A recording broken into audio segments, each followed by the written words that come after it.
You're very welcome on to the Matchbook Football Podcast. I'm your host, Daniel Hussey, and as ever, joined by Mark O'Hare and Adrian Clarke as the Premier League kicks into gear and will do over the next few weeks, right up until that March international break. Very much looking forward to some of the games we have, including Arsenal versus Manchester United and Bournemouth versus a rejuvenated Liverpool after their win last night. Before we get going, a reminder, insights.matchbook.com if you want a full recap of all the guys' picks. We do see a lot of people going over there, so if you haven't yet, well worth getting a nice recap out, usually an hour or two before we put it back up on social as well. If you take 2 seconds, hit that like button wherever you're watching or listening.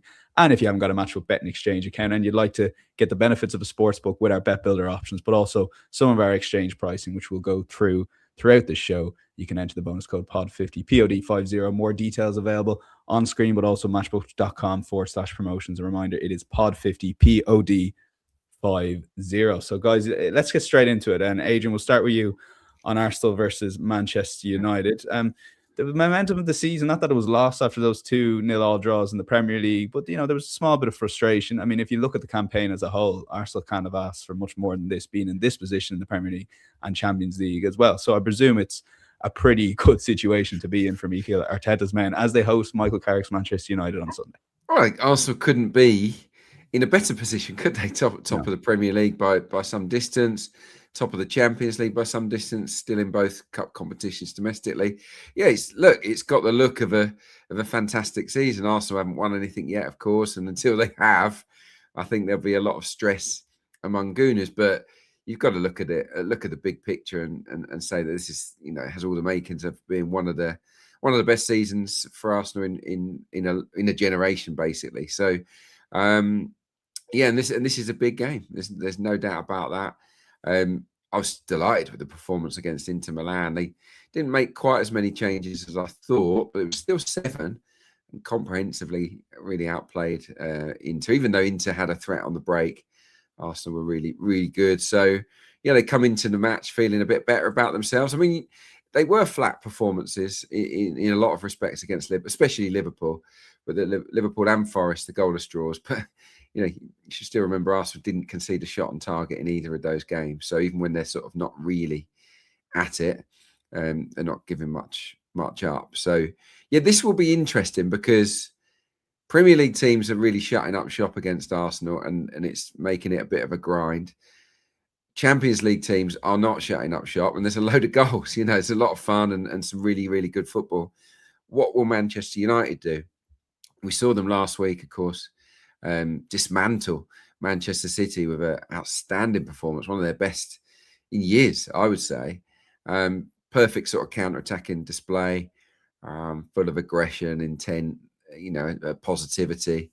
And yeah, I can kind of see that happening. You know, that's what I'm guessing they'll go for again under Carrick. And as an Arsenal supporter, that makes me a bit nervous, because I think if there has been a problem for Arsenal, and haven't been many, haven't dealt with counter-attacks brilliantly this season, have been opened up, because Arsenal are so brave. They'll push bodies forwards. The centre-halves will push on. Both full-backs will invert at times. They do leave themselves 1-on-1 and 2-on-2 at the back. And United have pace up front. So that makes me feel a little bit on edge. In terms of my selection, which I'm sure you want me to get to, I'm actually going to sit on the fence. I do fancy Arsenal. I do think Arsenal will win.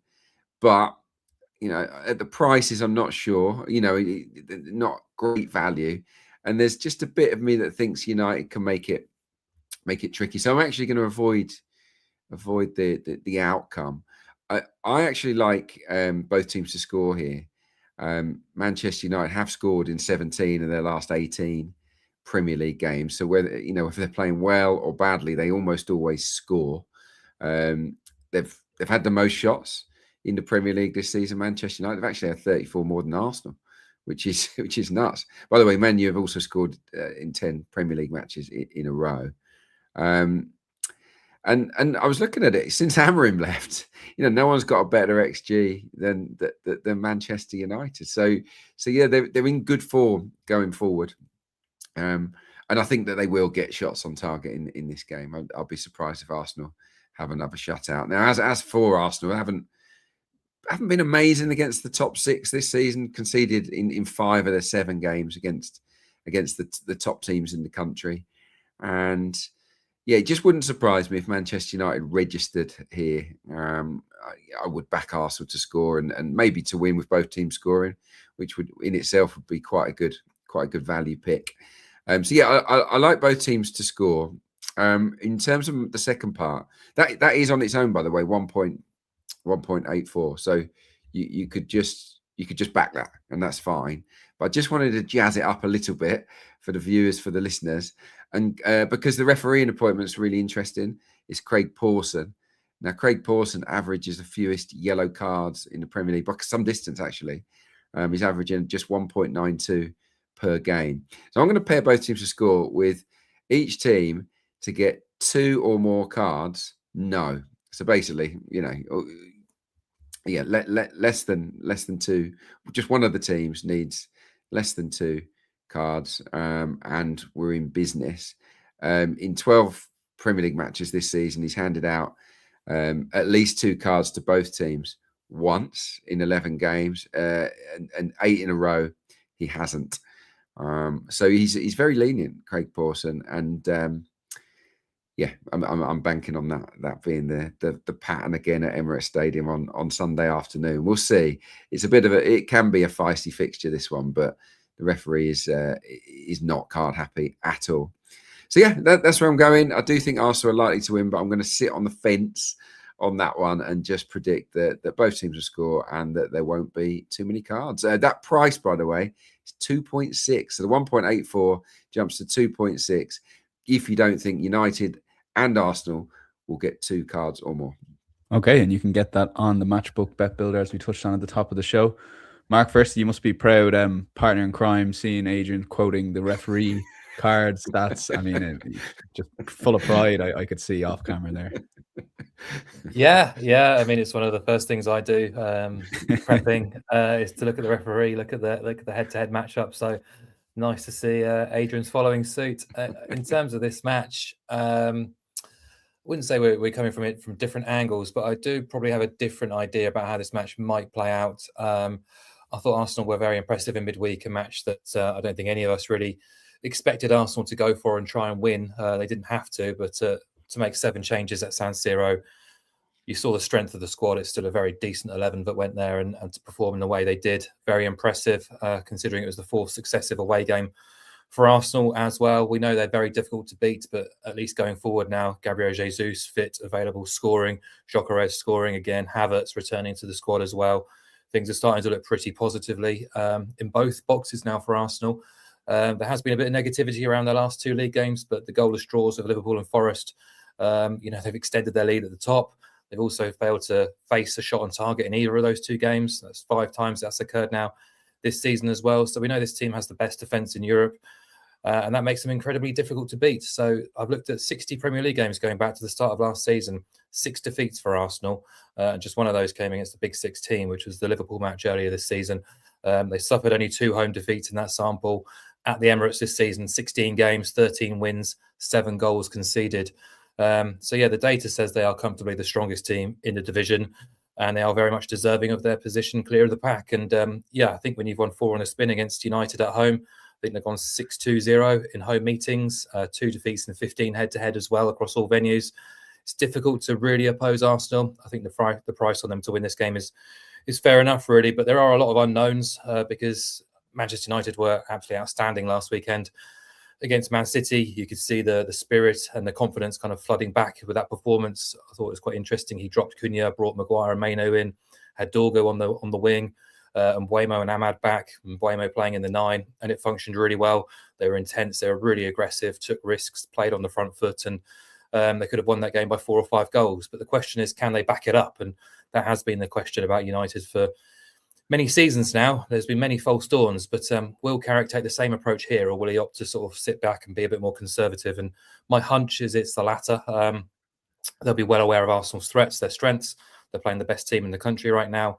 I think they might be slightly foolish to try and go toe-to-toe and outscore Arsenal or try and entice them into a high-scoring shootout. So I think they'll see what Liverpool did here not so long ago, and not saying try and replicate it, but certainly try and feed off the positives from that. So the way in which I felt the best angle to go in here was I think it's a trappy game. It's not a match I'm going to have a really strong view on, but I've stumbled across Arsenal double chance and under 3.5 goals. I don't think Arsenal will lose. I don't expect this game to escalate into a 4 or 5 goal match. So that combination pays 178. It's not a fancy price, but I think it's a reasonable price considering you've got the 0-0, the 1-1, 1-0, 2-0, 3-0, or 2-1 home success all on side. United's away games have tended to produce goals, but just one home or away match against the top half this season has seen 4 goals or more, and just 2 of Arsenal's matches against the top 13 have seen 4 goals or more as well. So whilst on the surface the raw data suggests United matches away from Old Trafford are pretty high scoring, it's not doesn't tend to be the way when they go away to the big boys. So it's a bit of a cautious selection, but one I'm willing to support. Yeah, tricky game to call in fairness, because I can see a scenario where Arsenal just keep the ball for 90 minutes and United sit off them. So who knows what will happen. We'll combine the guys' 2 selections here into our £10 podcast Bet Builder money back, because we do want to put it on the biggest game each and every week for you guys to cheer on a selection risk-free, in the sense you get your money back as a free bet. If it loses up to £10, so just enter this into your Bet Builder. Arsenal double chance and under 4.5 goals. That's more or less mark. And then we'll throw in the both teams to score with Adrian there, and I'll give you 2.5, so 6-4, and full T's and C's available on insights.matchbook.com. It will be interesting if Arsenal's approach is affected at all by Manchester City versus Wolves, and that's the second game we're going to go over here. And Mark, did Manchester United's win almost take a hit midweek? Because I sat down to watch Bodo Glimt versus Man City, and you knew after 5 minutes City were in massive trouble here, and it's not often under Pep Guardiola. I'm looking at him going, he hasn't a clue what's going on, and he's no idea how to change this particular. I'm talking about that particular game and also the United game, but 2 incredibly poor tactical performances. I mean, I think that's a fair thing to say. Oh, very much so. Yeah, convincing and deserving defeats, and it's quite concerning. They've won twice in 7 across all competitions. One of those wins was Exeter, the other was Newcastle, where I thought they played okay. But they did give up a lot of opportunities, which Newcastle were pretty wasteful in terms of taking their chances. So they've not looked right. We know there's issues in the defence. There's now a lot riding on Mark Gahey's signing. Is he able to step in and make an immediate impact? It's a big ask, but I think structurally things haven't looked quite right. United broke their high defensive line with ease. Could and should have won by more than 2 goals last weekend. And then, countless collective errors in that Bodo Glimt performance. But even going forward, I think things haven't been fluent at all, really. Guardiola complained last week that his side lacked intent in possession. And Man United, he also said midweek that Erling Haaland was exhausted. And I think that's fair enough. He's looked quite sluggish, unable to make meaningful contributions, but he's not the only one. I think Phil Foden's form has dropped off a little bit in the last few weeks, and they've just looked quite stodgy, quite uninspiring in attack. On paper, this looks like a good opportunity to get back to winning ways. But, they've recently drawn here at home to Chelsea and Brighton. And I think, as Arsenal found out when hosting Wolves, they are now no easy meet. This isn't a side to be written off easily. Wolves have found a formula to be competitive. The wins haven't been consistent, but they're unbeaten in 4. They've kept clean sheets in 2 of the last 3. And this improvement has been coming for a while now under Rob Edwards. I went back to the end of November when I saw them lose 1-0 away at Aston Villa in the derby. Thought they were quite decent that day in how they set up. Quite unfortunate not to get something out of that game. So we've now got a 10-game sample starting there, where Wolves have faced Villa, Forest, United twice, Arsenal, Brentford, Liverpool, West Ham, Everton and Newcastle. So that's not an easy stretch of matches. 8 of those have been against top half teams. And Wolves have allowed an average of 1.2 expected goals per game in those 10 fixtures. And if we strip out the Man United match at Molineux, where they just didn't turn up and got absolutely flogged, that figure drops to 0.95 per game. That's hugely impressive considering the standard of opposition. Only twice have they given up more than 1.3 expected goals in that sample. And in the 5 away days, Aston Villa, Arsenal, Liverpool, Man United and Everton, again, 4 very tough away days, including Everton, I guess, as the 5th. They're allowing 1.07 non-penalty expected goals. So there's things or signs that they are really heading in the right direction defensively. And I think they can make life difficult for a Man City side who have looked very unlike themselves in the last couple of weeks, particularly the last week. So obviously I'm not going to put anyone off backing Wolves on a big handicap start here. I think you probably can get plus 2 here. I don't mind that at all. But the more likely scenario is Man City do win this game. They are 1.24. So I think the way in which I'm going to play this is to back under 3.5 goals at 185 on the Matchbook exchange. So it does allow for a 2-0 or 3-0 City win here. 15 of Wolves' last 17 Premier League games have gone under 3.5. And I think quite surprisingly, Man City's matches haven't been quite the goal fest they tend to be in previous campaigns. 17 of the last 22 Premier League games have gone under 3.5 goals, including 8 of 11 at the Etihad. So to get 185 on a repeat, considering City are misfiring in forward areas, perhaps strengthened in defence this weekend against a Wolves team who are very decent defensively right now, did stand out. I think that goal line is too high.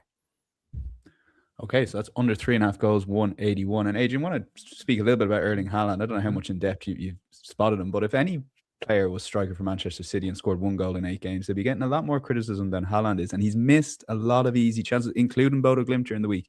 1 or 2. I actually think he missed 2 very close to sitters in the first half. That could have changed the whole momentum of the game. Yeah, look, as brilliant as Haaland is, as destructive as he always has been, he always misses chances. I've got to be honest. I think over the course of his career, every single season, no one misses more big chances than Erling Haaland, but he gets more chances than anybody else. So maybe that's the difference. They're not creating quite as many quality opportunities for him, so they're standing out a little bit more. Fatigue's got to be a factor. I mean, they played him against Exeter, for goodness sake. Like they just refuse to give him a breather. They don't really seem to trust anybody else, and it's no surprise really that he's having a dip. There was the Club World Cup, of course, that they were involved in. We did say, didn't we, at the time, that it's bound to catch up with teams at a certain point, and individuals, and maybe that's what's happening. But look, they've got no one else.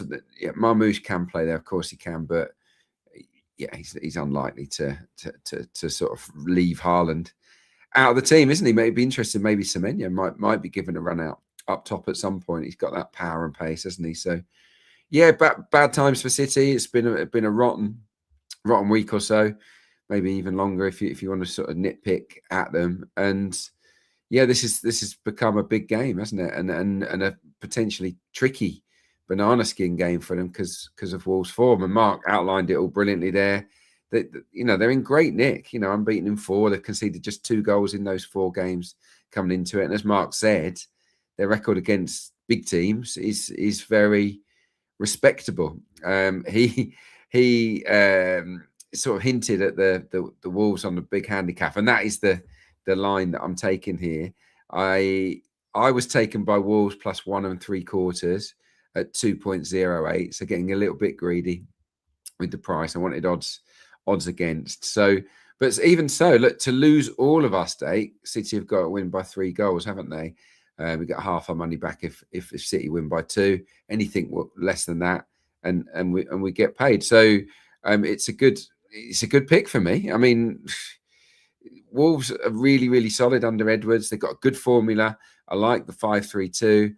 It's quite well suited to playing against City because they've got the 5 at the back, the 3 central players as well. I mean, they can obviously drop someone back in as well to make it a 4 at times. But I quite like with Rakadare and Hwang up front. Obviously, they've got Strand Larsen as well, potentially. But Rakadare is a real handful. He's good in the air. He's got a bit of power about him. And then you got Mateus Mane, the young teenager that he's got good legs. He'll break from midfield and he can score goals and make things happen. So yeah, I like the way that they're looking at the moment, and they do have players and a style that could maybe cause City problems, especially when they go a bit longer, which they're bound to, I think, in this game. So Wolves plus 1 3/4. That bet, remember, Wolves are having one of the worst seasons in Premier League history. This bet actually wins in 8 of 11 Wolves away games, which is remarkable, really. So it just shows you that they've been getting beaten a lot, but very rarely smashed. And of course, the City could smash them. They could smash anybody. But the form book, you can only go by what we've seen of late. And of late, City aren't firing, and Wolves are playing out of their skin. So yeah, I'm going to go with it. It's a fun one to cheer on. If you're not a Man City fan, this is a fun one for all neutrals. I'm sure a lot of goodness might want to get on board. Yeah, Wolves. So half the bet is on plus 1.5 goals, and half the bet is on plus 2 goals. So it's plus 1 3/4, and it's 2.08. Okay, and I say this every week, but we do have a great Asian handicap video on our YouTube channel. It is the most amount of questions we get on topic, the Asian handicap line, but well worth checking out, and a fun way to bet. Basically 50-50 essentially. You can pick one side or the other, and as Adrian outlined, that bet to lose all your stake, City have to win by 3 goals or more. So interesting one. And despite my Erling Haaland criticism, he will be my captain on Saturday. I just lose too much ground, Adrian, as you know, if you go against Haaland in Exactly. doing quite well this season. So you've got a blind captain him every week. Yeah, it just means it's up to your 10 other players like everyone else. Anyway, I digress. We'll move on to Bournemouth versus Liverpool, and this is an interesting market here. So we've got Bournemouth 4.0, Liverpool odds on at 196. Adrian, we'll go back to you here. Liverpool were very good in midweek. I watched the goal show, so I didn't watch the whole 90 minutes, but they seemed a really good performance away from home, and it seemed to click a lot more going forward. Ekitike, Wirtz playing well. Salah as well came back. So there's positives in this Liverpool. And if we go back to the Burnley game, which we spoke about in the Champions League, they should have won that game. Yeah, they should have won it, shouldn't they? Over 30 shots, didn't they? They're on actually an okay little run. Well, it's a long run now, isn't it? They're unbeaten in quite some time. Liverpool, played well against Marseille. I think I tipped that up on the Champions League pod that I thought they'd win, and they won well, didn't they? And Wirtz is playing much better. Him and Ekitike linking up well. They're giving him a lot more service. He likes coming in off the left, which he does really well. It'd be interesting because all of Wirtz's best form this season actually came while Salah was away at AFCON. So, where they've maybe given him more of the ball, certainly given him more responsibility. Will that change now that Salah's back? That's the only sort of nagging doubt that I've got. Look, this is an awkward game though, isn't it? At Bournemouth, we know that they can score goals. They're a very attacking team. I think they took it to Arsenal. They look shaky at the back to me, but they always carry that threat. Even without Semenyo, I think they've still got players that can hurt any team really. I'm thinking that Liverpool will come away unscathed. I'm going to back them to turn their 10 matches unbeaten into 11, because Bournemouth don't actually have a very good record against the best teams in the league. Top 10 this season, Bournemouth have won none, drawn 2 and lost 7. So there's no body of evidence that suggests that Bournemouth will win the game. And Liverpool, they can go to Marseille and win. They can certainly go to the Vitality Stadium and avoid defeat, because I'm going to go Liverpool double chance here. I'm going to pair it with over 2.5 goals. 64% of Bournemouth games go over 2.5 goals. That's second in the rankings. Only West Ham are involved in higher scoring matches. Liverpool aren't far behind. 59% of their matches see at least 3 goals as well. Bournemouth matches actually averaged 3.45 over the course of the season. That is the highest in the Premier League. So goals I would expect, and I think that Liverpool are playing well enough, even though obviously they've got makeshift at right back at the moment. I think they're playing well enough to probably win the game, but at worst draw it. I think since that wild sort of 3-3 at Leeds, they have been more solid, haven't they? More circumspect. I think they've only conceded 5 in the last 7 Premier League games, Liverpool. So that said, I could see Bournemouth maybe registering 1, but by backing the over 2.5 goals, we don't need both teams to score anyway. So, but I would probably expect Bournemouth to get 1, but Liverpool to get at least 2 in what should be a really, really good game. That price is 2.05. Okay, Liverpool double chance and over 2.5 goals. Yeah, Mark, watch the Brighton Bournemouth game. They were a tired side second half trying to hang on, and it was a bit of a sucker punch losing that goal. Where are Bournemouth right now? Because amazing start to the season, have sort of petered out a little bit. I've seen their recent run of fixtures after the Liverpool game is quite decent. So what do you expect for the rest of the season? I presume they're going to propel themselves up the table and they won't go near 16, 17, that sort of level. Yeah, I don't think so. I think they'll be there or thereabouts mid-table, not in any danger, certainly. I'm still relatively positive on them. They gave Arsenal a bit of a scare not long ago here. Chelsea and Newcastle have been held at home by Bournemouth. So last season, Arsenal and Man City were beaten here. So it shows they are capable. And yeah, they did look like they were running a little bit on empty on Monday night at Brighton. But Liverpool played Wednesday night in Marseille, have to go back, and this is a Saturday game, so they're away in terms of a Wednesday to Saturday turnaround. So that is a negative for Liverpool and definitely a positive for Bournemouth if they can try and recover. And this is a Bournemouth team, let's not forget, who have only lost twice at home this season. They're also operating off the 5th best XG process at home. Only Arsenal have allowed a lower XG figure at home this season as well, which may surprise a lot of people. Now, clearly, there are issues. Injuries have been a real problem recently. Marcus Tavernier, the latest to join the treatment table, which is a big blow for the Cherries. But they've just signed Alex Tot, who's a midfielder with real promise, who's already a Hungarian international. Whether he'll be featuring this, I'm not sure, but he will certainly add an extra body. He's got real promise. And they're chasing a Brazilian wide player, Ryan, who's got a huge reputation as well. They're trying to get that deal done before the end of the month, and that could definitely give them a massive boost now that Semenyo's been sold. So that's one to watch too. Yeah, I think they'll be okay. And I think they will cause Liverpool problems. I think they can pick up a positive result here if things align for them, because whilst Liverpool played very well midweek with that switch to a 4-2-2-2, they've not been winning matches consistently. And similarly to what I said about Man United, I've seen it before with Liverpool sort of putting in a really good performance and then failing to back it up. And this team have failed to win 7 of 11 away from Anfield in the Premier League this season. I think it's fair to say that they've probably performed to their best of their ability half a dozen times this season across all competitions at most. So I'm not willing to just assume that because they played really well on Wednesday night at Marseille, they're going to do the same this weekend at Bournemouth. So I'm quite happy to take the result out of the equation here. Both teams I'm feeling a little bit almost untrusting right now. So instead, I'll just support goals. BTTS and under 4.5. Bit of a tentative selection, but it comes in at 2.05 or 2.10. 13 of Bournemouth's last 17 have seen both sides score. 7 of Liverpool's away.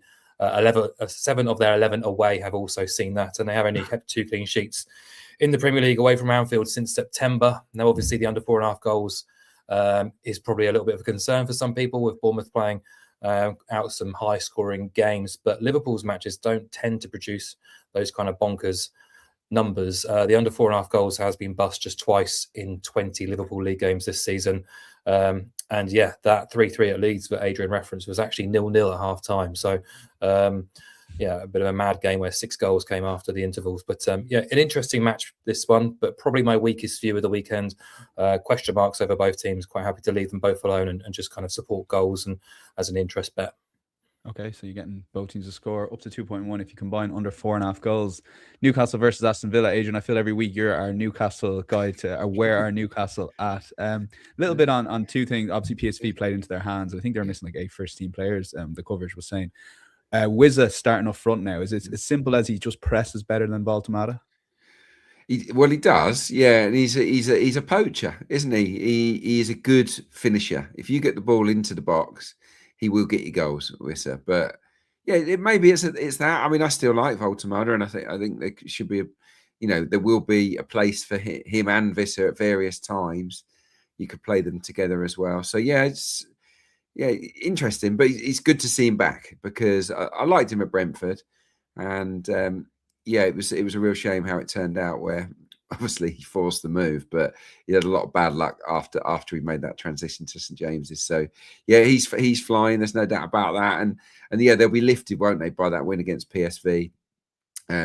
Yeah, like you say, PSV definitely. It was a good time to catch PSV, no doubt. But just to score multiple goals and see them off with ease will lift them ahead of this game. And like, what's going on at Villa? Like, what's happening there? Emery seems really unhappy. Marlon, who was getting loads of game time and looking good, has gone.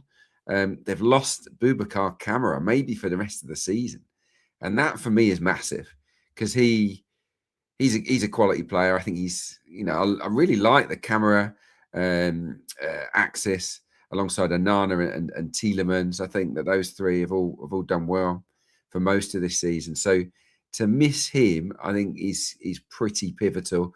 There is a big doubt of a Bruno Guimaraes in this game as well, so that could even itself out for this particular fixture in midfield for Newcastle. But no, I fancy a home win here. It's not a happy hunting ground for Aston Villa. 3-0, 5-1, and 4-0. That's their last 3 visits to St James's Park.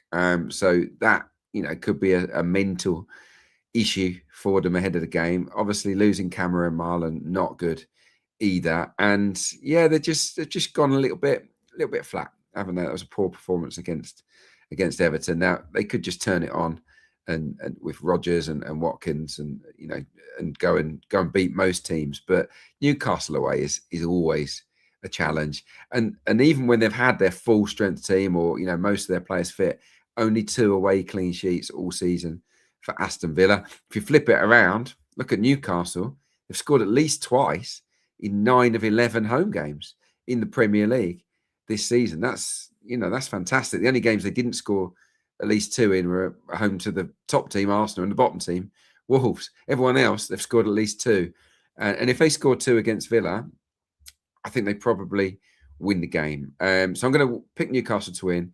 I'm going to go over 1.5 goals with it just to boost the price. I think it's around evens, 2.04 for Newcastle on the nose. If you don't think it'll be 1-0, it goes to 2.42, which I think is quite appealing. I'll tell you why. 10 of 11 Newcastle home games have gone over 1.5 goals, and 9 of 11 Villa away games have gone over 1.5 goals. So yeah, nice little boost there if you want to be a touch braver. Okay, that's 242 boosted from 204. Mark, you're going to take the 204 itself. Now, important to note, we're recording this before Villa travel to Fenerbahce and have had a great Europa League campaign. This will be a chance that they win that. And the market looks like they will go strong there. Is the rest advantage plus everything else there? Because there is a danger recency bias. Maybe a week ago, this selection might have been different. Yeah. Maybe, but I think there's a number of factors which make me want to be with Newcastle. I sort of sat on the fence there with Bournemouth, Liverpool. Quite happy to be quite confident in backing Newcastle at this price. I think this is the time to fade Aston Villa. Quite happy to oppose them on Sunday. Newcastle odds against, that's perfectly fine. As you say, the schedule is in their advantage, playing at home on Wednesday, playing at home on Sunday. Villa away in Turkey on Thursday, away again on Sunday. That is a negative. That's a small advantage to Newcastle. Then you move on to the injuries. As Adrian says, Boubacar Kamara is a massive blow to that midfield, but it's not just him. They're missing Onana. They're missing McGinn. They're missing Barkley. So I think when you're missing one of those 3, excluding Barkley, that's a blow. To miss 2 of them, that's not ideal. To miss all 3, that's quite big, especially when there's no Barkley to cover either. So they're really thin on the ground in an area where Newcastle are probably one of the strongest teams in the Premier League, albeit without probably Bruno Guimaraes this weekend. But there's options there for Eddie Howe to rest, rotate, to bring players in. So I think there's 2 there advantages for Newcastle. Immediately, I'd say too that Aston Villa, Emi Martinez has been erratic this season. No player in the Premier League has made more errors leading directly to goals than he. Pau Torres looked rusty last weekend, and the clinical attack from previous weekends has been missing the last 2 weeks. They've had 33 shots without a goal in back-to-back games now. So perhaps a bit of negative variance going Aston Villa's way, which went in their favour earlier on this season too. So they've won once and lost 3 times on trips to the top half this season. They have a poor record at St James's Park as well. And look, Newcastle are pretty strong at St James's. We know about that. 6 wins from 8 unbeaten in the league now. Coming into this clash, they've actually scored at least twice in 15 of the last 17 home games across all competitions. They only failed against Man City and Arsenal in that stretch. And in terms of the treatment table, their squad is looking much more healthy. I think you've probably got Hull, Tiao, Botman, Trippier, or Miley starting in the back 4. So probably 3/4 of your best backline there. A midfield might be missing Bruno, but otherwise healthy forwards available too. So it's worth noting too that Newcastle have won the XG battle in 9 of 11 home league games this season. Villa have lost it in 8 of 11 away. So all things considered, I think Newcastle at odds against is a very decent bet in the Premier League this weekend. Okay, yeah, very confident from the 2 guys on Newcastle there, and maybe a good spot to fade Aston Villa. Mark's been trying to fade Aston Villa since they've been on this good run. It's been quietly waiting in the background for an away trip to Turkey to take on Newcastle then the following Sunday. We'll see how that goes, lads, and move on to any other bets. And Adrian, we'll start with League 2, the top 2 in League 2. And you're expecting a classic, are you? Or maybe not? No, look, it's a big game. It's a big game. Bromley entertains Swindon. So Bromley are top of the league. They've got a nice little cushion, actually. I think it's about 6 points. Swindon a second, much tighter in the battle for the other 2 automatic spots. But yeah, 2 really good teams. And yeah, they go head to head, and I just feel for Bromley, they don't have to win it. They don't have to, because they've got that nice cushion. It's a sort of must not lose for them, and they are very, very solid defensively. They've let in just 5 goals in their last 8 matches, 4 clean sheets in that sample as well. So they're really, really tight at the back. And I think first and foremost, they'll set up, because Swindon are quite an attacking side. They'll set up to sort of nullify Swindon. I have to confess here, because I'm going to go for under 2.5 goals. It's 1.94, which I think is a fine price. The reason it's probably backable at 1.94 is because Bromley have scored at least 2 in every home game, which is just quite remarkable, I think. And a lot of the times it is 2 goals that they tend to score. They don't often go crazy. But I just think sooner or later that run has to end, and maybe in a top 2 clash where you really got to concentrate on not getting beat. That might come to an end. They were involved in another tough game last week, goalless draw against another free scoring team, Chesterfield. That was away from home, so that was 0-0. And it wouldn't surprise me if this followed a similar route. Now, Swindon are known for being attacking, but they've had 4 clean sheets in their last 6 matches, so they've definitely tightened up. If you sort of take out 2 sort of classic 5-goal thrillers that they both lost to Salford, they've been involved in a lot of low scoring matches of late. Like they say, they've conceded, I think, 6 goals in their last 8, Swindon. So I think stakes are high, going to be cagey, and it could be one of those games that ends level or 1 goal wins it. So that's what I'm going with. Bromley versus Swindon, under 2.5, 1.94. Okay, yeah. Well, that's a first selection there. Second one is a EFL both teams to score double, I see. Yeah. I mean, I could have gone for, well, these are both sort of a bit too short to back on their own. But once I saw the data, I couldn't ignore it. So basically, these are the 4 both teams to score kings of League One. And they're all playing each other. So I just couldn't ignore it. Love it. Against Bradford. So that's they're 3rd and 4th in the both teams to score sort of table. 63% of matches for Huddersfield, 64% for Bradford. Bradford have been leaking goals lately. Just 1 clean sheet in their last 6. They've also scored in 9 of their last 11 away. Bradford, always worth a goal, really. Huddersfield got a new boss, Liam Manning, so they'll be excited. There might be a little bit of a bounce there. I'm sure the stadium will be sort of charged up a little bit. It's a bit of a derby as well, isn't it? Huddersfield, Bradford. So yeah, there'll be good noise, good attitude, I think, from Huddersfield, and I can absolutely see them scoring. But they're not good at the back, Huddersfield. 9. They've conceded in 9 of their last. No, they've conceded in 9 of their 10 games against top 10 opponents, and Bradford are obviously right up there in the league, in the top 3. So when they've come up against decent teams, Huddersfield, they almost always let a goal in. They are, by the way, the top scorers in League One as well, Huddersfield. So Huddersfield and Bradford can absolutely see both teams scoring. Well, Barnsley and Reading are the kings of both teams to score, 64% in all of their games. Barnsley never keep clean sheets, just 2 all season, but they have scored in 8 of their last 10, so they've got lots of goals in them. And Reading, who are at home, have scored in 12 straight home games. And are much improved. They've flown up the table. So I can see these 2. Well, all 4 teams involved. I can see them all scoring. And if you bundle it together, it's 2.84 shot, which I think is quite nice. Okay. Both teams to score double. You can do multiples on the Matchbook Bet and Exchange. 284 the price there. Mark, let's go to Bayern Munich.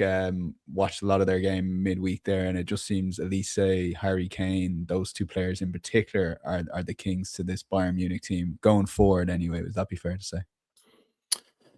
Yeah, but I wouldn't want to just single 1 or 2 of them out. They're a gung-ho team with so many options in forward areas.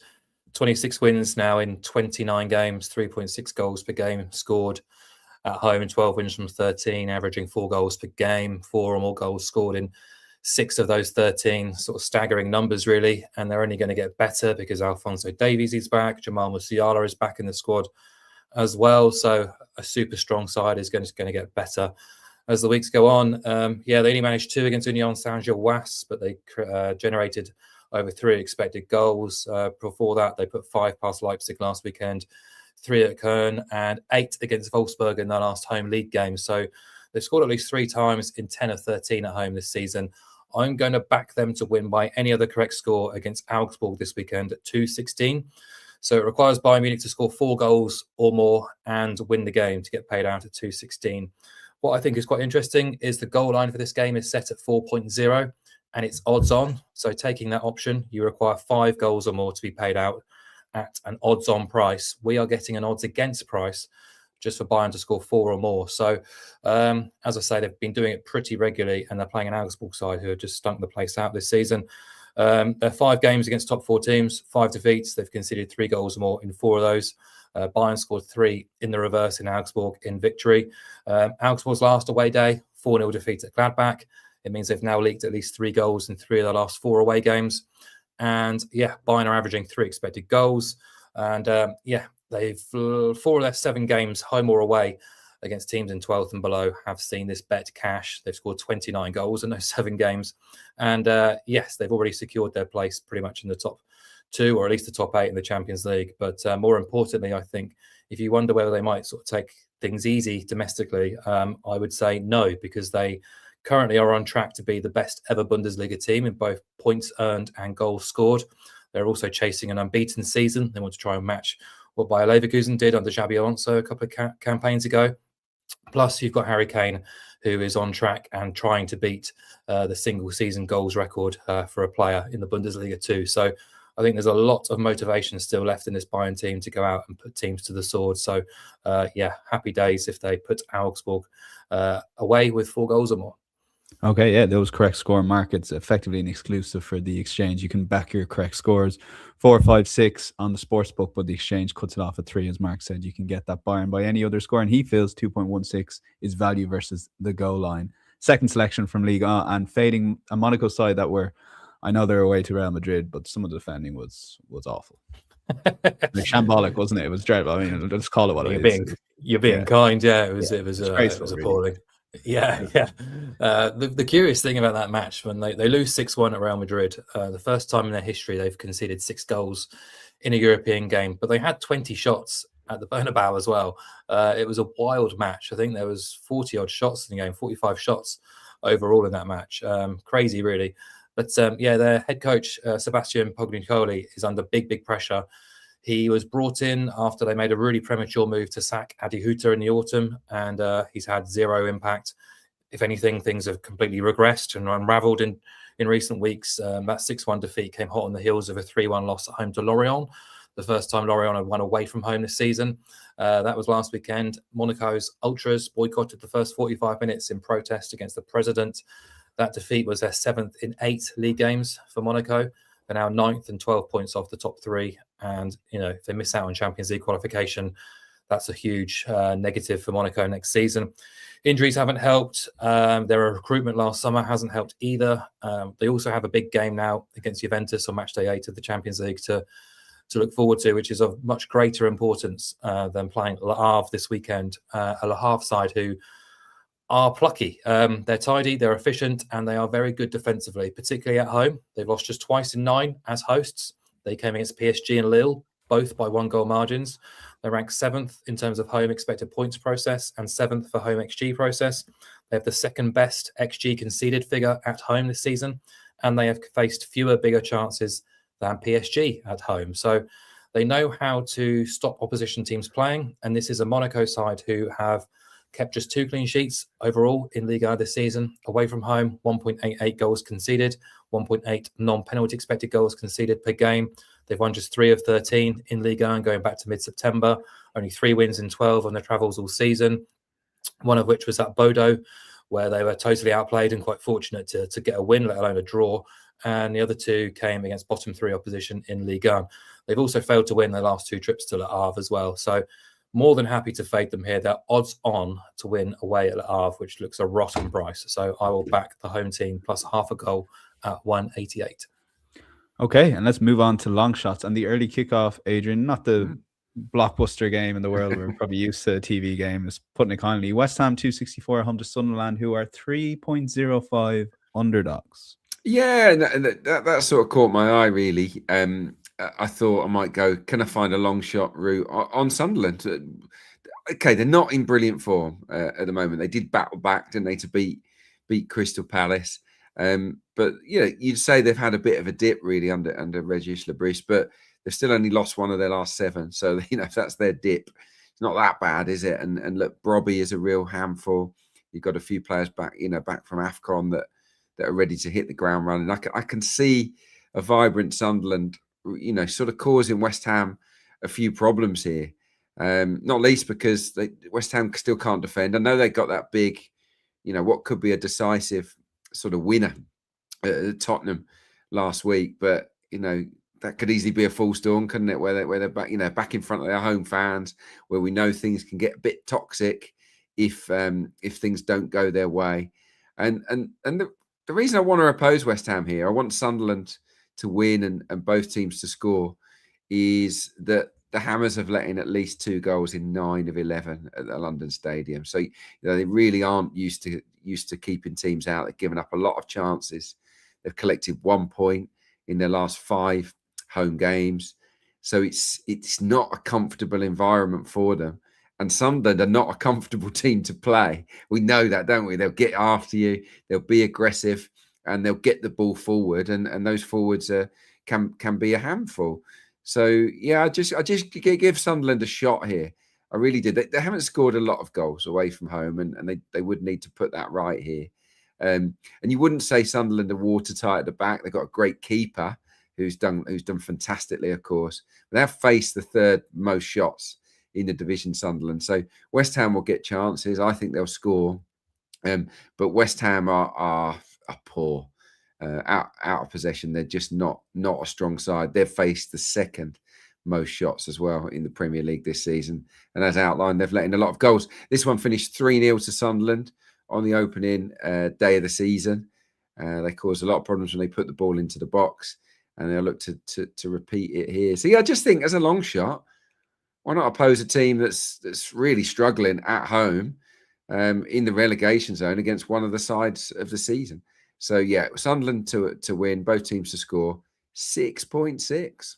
Okay, big jump from that 305 that we touched on there. And Mark, your long shot comes from Bundesliga 2. And my question to you is, how many leagues have you gone through in your long shot territory in terms of where's my long shot before you end up in the Bundesliga 2? Surely it's double figures before you get to the 2nd division of German football. I go through probably well over a dozen leagues every week to try and find some prices. Probably close to 20 or so. But I'm always looking at the Zweite Bundesliga. They've just returned from their winter break. Schalke are top of the table. They were held by Hertha in the big game last week, but they still got a 4-point advantage. I think it is 3 points at the top of the table. They're on the way back. Huge club. I think they've got the 6th most members in world football, which kind of goes to show how big a club they really are. Enormous for this level. But they took Miran Muslic from Plymouth in the summer, and he has turned their fortunes around. They're not always the most enjoyable or fun team to follow, but they are efficient and effective. So last weekend's goalless draw of Hertha was the 10th time in 18 games they've kept a clean sheet this season. The majority of their best work has been done at home, just 4 goals conceded and 4 clean sheets in 8 games, 7 of which have been home wins for Schalke. And I expect them to continue that theme this weekend when they host Kaiserslautern. 7 of their overall 12 league wins this season have been by a 1-0 or 2-0 scoreline. They've only scored 3 goals or more once this season. And as I've discovered, or have already tried to explain, they give very, very little away. So, yeah, overall, they've won 12 of their 18 games this season. But they're such a curious team because they do not want possession, and they make no secret of that as well. They are top of the table, but rock bottom Greuther Fürth have scored more goals than Schalke this season. And no team has a lesser average possession figure than Schalke. So a team of contrast, really, but they are very effective. And they're playing a Kaiserslautern team who are 5th on the table, but they are poor travellers. They've lost half of their 8 away games, failed to score in half of their away games as well. Last season, they lost 6 of 8 trips to the top half. In their games against teams finishing in 7th and above, they lost all 5. They failed to score in 4 of those. 3 of their 7 matches this season against the top 7 have seen Kaiserslautern lose by a 1-0 or 2-0 scoreline. So Their away trips so far, they've lost the XG battle, the shot count, the shots on target, and the shots in the box in 6 of 8. And they're playing a Schalke side who won the shot count in all 8 home games, and the XG battle in 6 of those fixtures too. Schalke are a nice price, trading around 2.05 or even money. They should be odds on. And to boost the price to long shot territory, I'm going to back Schalke to win and under 2.5 goals for a 4.5 play, which basically means Schalke to win by 1-0 or 2-0, which is their correct score favourites. Okay, Schalke and under 2.5 goals, 4.5. Adrian, best bet for you. League 2 is probably the first league you start looking for. Yeah, I tend to just concentrate on the English leagues. Yeah. Premier League, and then I do rifle through all the EFL games, and I love it. And it's not always predictable. It's not easy to predict, but yes, in this particular example, it's a team in form against a team that's out of form, and they're at a backable price on home turf, which is why I want to take on Cambridge United at home to Tranmere. It's around 1.8, I think 1.79 as we speak. Cambridge United are one of the form teams. Had a slightly iffy start to the season, but they've been on a real roll. Neil Harris is the manager. You'll know him from his time at Millwall. The former manager is the director of football, and it's a combination that's really working excellently. They're unbeaten in 11, Cambridge United, and that's a run that goes back to before Halloween. So, they're in a great place. They've won 6 of their last 8 at home as well. And this is a really good stat. Cambridge have conceded more than 2 goals in any game, home and away, once all season, and not since the 9th of August. So, they concede either none, 1 or 2. They've actually not conceded more than 1 goal in their last 11 games.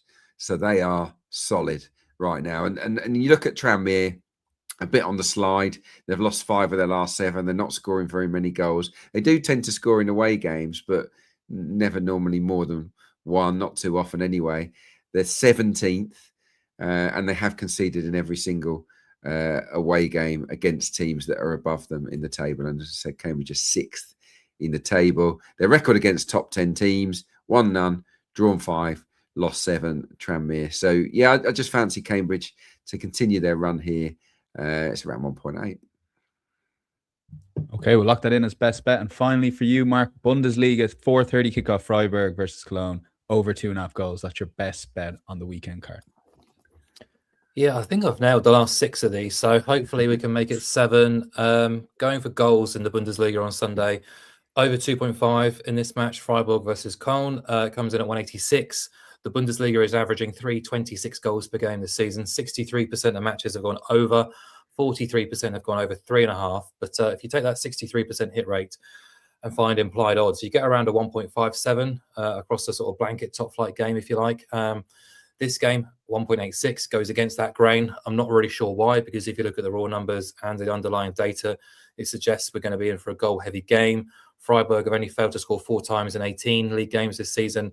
They've scored in all 8 home games. They've scored in 22 of 25 home games going back to the start of last season, averaging 1.92 goals per game, which is a very healthy figure. However, just 5 clean sheets in that 25-game sample, only 1 clean sheet in 8 home games this season. So 7 of 8 at home this year have gone BTTS, and 6 of 8 have seen overs. If you look at those 25 home games since the start of last season, 80% have gone over 2.5 goals. They're playing a Köln side who've just been promoted, but have established themselves in mid-table. 8 games without a win before they beat Mainz last weekend. They've now scored in 15 of 18 since promotion, but have only kept their sheets clean twice and are without a shutout since October. 72% of their overall games have seen both sides score.